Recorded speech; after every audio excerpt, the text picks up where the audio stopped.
that's 1, 2, in a post set. Actually, I'll leave this as an exercise. Okay, so this is. So, example, initial object, exercise, what are the initial objects in, let me give you 3 examples. 1, I'll give you the set A, B, C. So, well, this is a post set. 2, I'm going to ask on the power set 3 elements. And 3, what else is interesting? I want to do the post set A, B, where A is less than B and B is less than A. Okay, so I'll give you 3 minutes to just to have a look at that and discuss with your neighbor what are the initial objects in these 3 examples of post sets.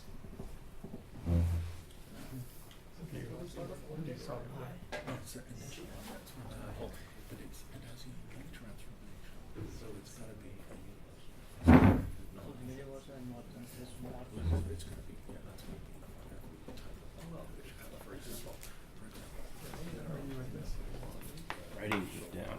They're pretty good. Let's see. So there needs to be a unique transformation of objects. Right. So in number 1, what things would serve as the I? It has to be a map out of that thing to any other thing. What do you get in the concept?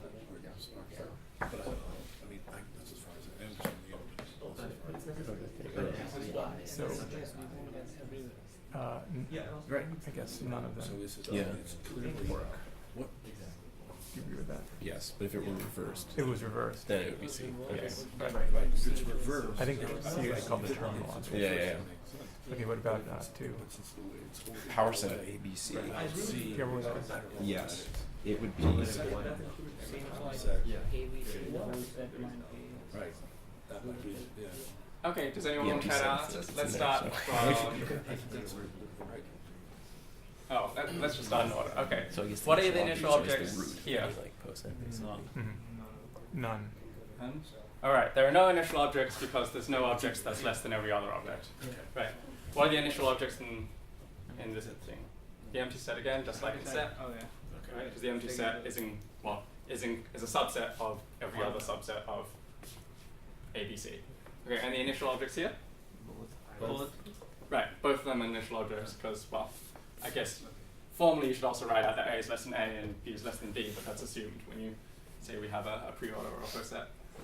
Okay, so there are a couple points to make. First, not every category needs to have an initial object, just like not every category needs to have any particular colimit at all. And colimits don't have to be unique. But they are unique up to unique isomorphism. What this means is that given any 2 initial objects, we know that there's a unique map from A to B and a unique map from B to C. We also know that there's a unique map from A to A. And so the composite, I mean, in a post set it's trivial, but in an arbitrary category it's still true, that the composite of this map and this map from A to B and B to A has to be the identity. So there is a canonical choice of isomorphism between any 2 initial objects. So you hear people talking about the initial object or the colimit for all notions of colimit, or the universal object for all notions of universal object.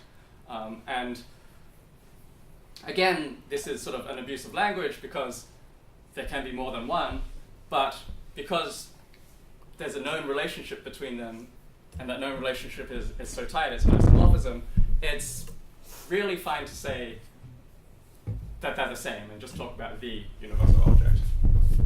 Okay. So in this definition, the exclamation mark was a morphism. Yeah, this is the name of a morphism. Okay. Yeah. So we've done some weird things in the course. I know people normally name morphisms with like letters or something, like F, but we've been naming morphisms by things like this thing was the name of a morphism 2-to-1 in the previous lecture. And the point is that we just need a symbol. It can be drawn from any alphabet or not an alphabet. Anyway. example, the identity morphisms were left out. Do they allow you to say that A and B are equivalent initial objects? If it's a category, there have to be identity morphisms. Right, that's true. So, But the identity morphism, so the question is, does there exist a unique morphism? So say that we have the hypothesis that A is initial. Then we have to ask, does there exist a unique morphism from A to B? yeah. And the answer is no. The identity morphism goes from A to A. Okay. The identity morphism B goes from B to B, Okay. and there's no way to use them Okay. with these morphisms to construct something from A to B. Okay. And in the second case, the actual initial object is the set consisting of only the empty set. It's just the empty set, so it's the set No, consisting it's of nothing. No, So it's a set. That's a set of sets. So the empty set is not a. Well, I guess the empty set is a subset, isn't it? So Yes. Okay. Fine. Okay, cool. So let me introduce some more colimits. A coproduct of objects A and B is an object which we call A plus B such that, again, so such that for all something, for all times we have a morphism from A to Do you want? X and B to X. Do I want the maps? Yes. Well, there exists. So, is it the coproduct is an object? Okay. There's sort of another standard abusive notation, but an object together with some maps is more formally. So there's an object which we're writing A plus B, and then maps from A to A plus B and B from A plus B, such that it's the best thing with maps from A plus B into it. So given another thing with maps from A plus B into it, so we'll call them F and G, there exists a unique morphism which we're going to call square brackets F and G, or the copair. So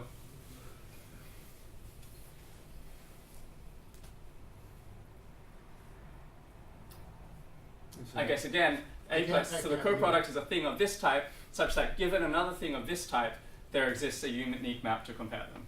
So that's again the universal. There. What's that thing in the middle? This thing, Yeah. this says, there's a dotted arrow, and then it says there exists unique, and then the name of something, which is the name of the morphism, which is a square in square brackets F comma G. Okay, I'm glad you told me. I couldn't read it. Okay. Wow. Thank you. Oh. Use that for now. Okay. So,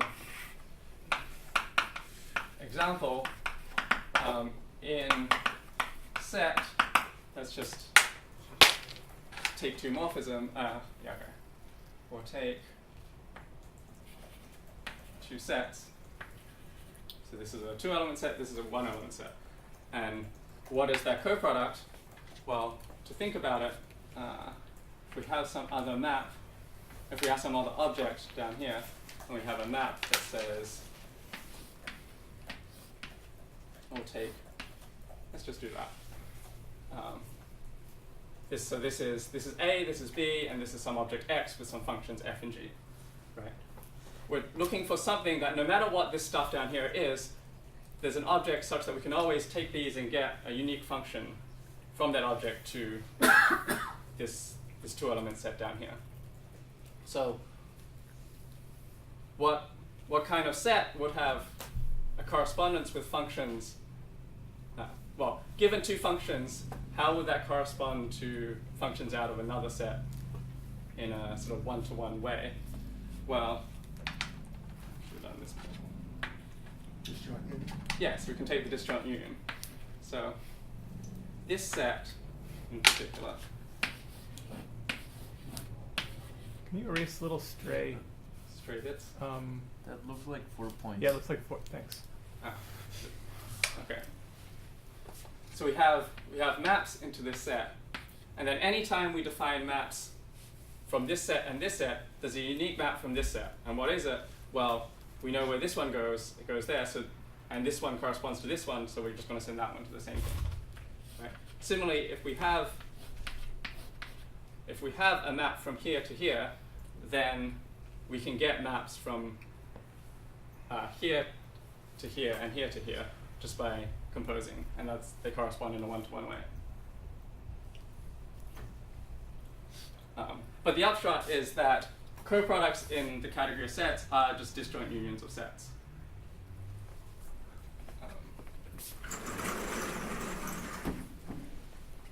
Okay. Another notion of colimit is a push-out. So this is universal over a pair of arrows. So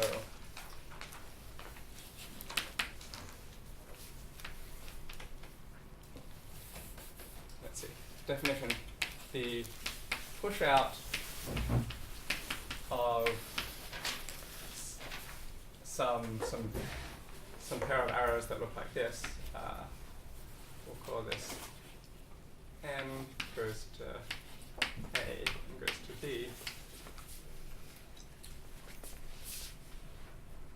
Is again this universal thing. So it's is an object A plus B over N and maps A to A plus B over N and B to, so by maps I mean morphisms, sorry, and B to A plus B over N such that for all, so what do we have? Such that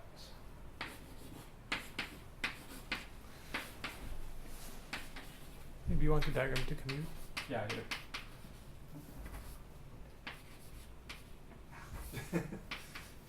Yeah, okay.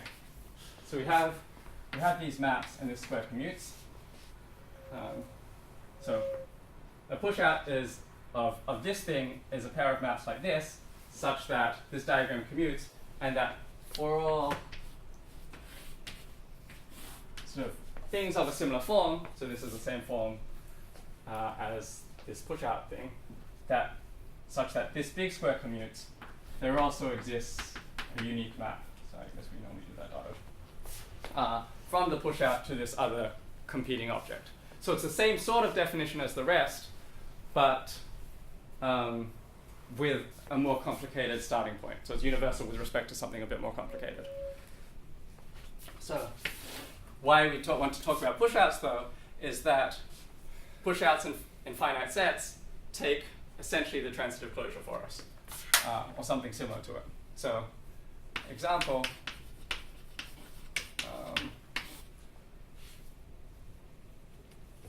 in the category of sets, if we have, let's try and use color effectively. So let's just do this. So here are some sets, and we're going to map this to this, and this to this. So the push out of this diagram ends up being the union of the disjoint union of these two sets, but where we consider anything with a common that's mapped to by a common point up here the same thing. So it's going to be the push out is going to have three elements where this one corresponds to this one, and this one corresponds to this one, and this one here corresponds to both of these, so that if you go around this side, it commutes with going around this side. And so this is in some sense the smallest or the best thing that somehow resolves these arrows so that they commute. What would it be if the top set were bigger in cardinality than the other? So I'm going to get you to do that. So do you have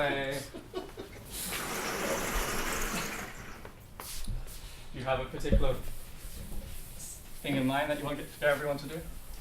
What's your question? Sure. Put three things up on top. Okay, we'll put three things on top.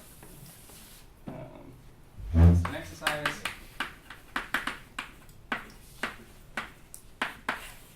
Ben?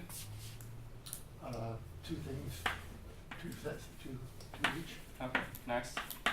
See you being kind to everyone. And then how do your arrows work out? Do you want me to give you an interesting one? Sure. Okay.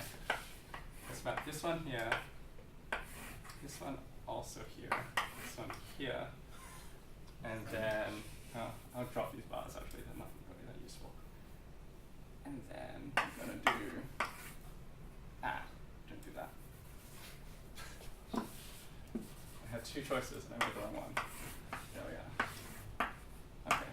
So exercise, what is the push out? To be clear, you could have done either one and the push out would exist, is that right? The push out always exists in set, yes. Would the push out have been the same? No, I'm just No, saying. yes. Yes, sorry. I could have done either one. Yeah. But You have a I think particular this thing push you're out trying is to. slightly more interesting than the other one. Okay. So We're supposed to again, do this. 3 minutes to discuss. Okay. That's your, So,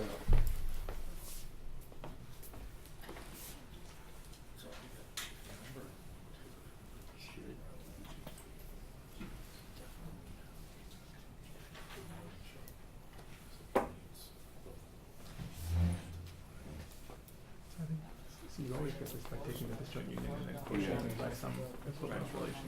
yeah. So you start with 4 I'm things. just trying to draw. Yeah, right. The same arrows in the bottom. I mean, it's obviously with step 4. Right. How do you know? The disjoint union is 4. I'm assuming there has to be Some relationships? Okay, so can we say any two things that would have to be related? If we call them 1, 2, 3, 4.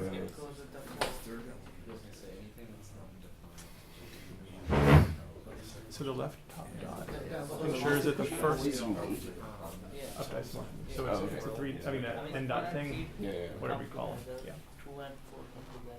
So the one on top left ensures that the first and the third are going to be the same. Yeah. Oh, gotcha. Okay.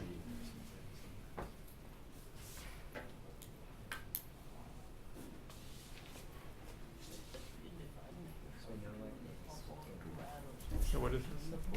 The second one has to be that. How are people doing? Another minute? Anyone want to say anything? Shout out and ask a question. Another minute? I don't know if that's The second and the fourth Okay. has to be the same. Right. Diego says it's 1 point. Does anyone else agree or disagree? Agree. Agree? Agree? Yeah. Okay. Right. And this is because if we pick any 2 points, there's something up here saying they go to the same thing. So there's something saying that if we pick these 2 points, this point here says this one is the same thing, or this one's connected to this one. And so they all get mapped to the same point. So does that answer your question about what happens if something up here is more complicated? It raises the interesting question, can the push out in the set ever be empty? If these sets are empty. Oh, okay. If this set is empty,